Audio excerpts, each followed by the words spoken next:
হ্যাঁ গাইস, আমাদের জনপ্রিয় জায়গা সদরঘাট চলে এসেছি। তো আমি এখন খেয়ে নিচ্ছি ফিশ ফ্রাইস আর মোমো।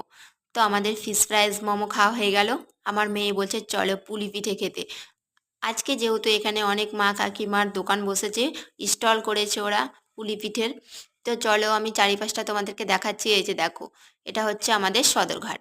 এখানে মাঝে মাঝে আমরা ঘুরতে আসি। এই যে দেখো, অনেক রকমের পিঠে, পাটিসাপটা, পদ্ম পিঠে, খিরসে পিঠে, পোয়া পিঠে, অনেক ধরনেরই পিঠে আছে। আর এই যে দেখো, এক কাকিমা কুর্তি বিক্রি করছে। এখানে আংটি, কানের, শঙ্খ, শাঁখা এসব পাওয়া যায়। এটা হচ্ছে পোয়া পিঠে। তো আমি এটা খেয়েছি, ভালো ছিল মোটামুটি, খারাপ ছিল না। আর আমার মেয়ে খেয়েছে এই যে পাটিসাপটা। তো পিঠে খেতে ভালোই লেগেছিল।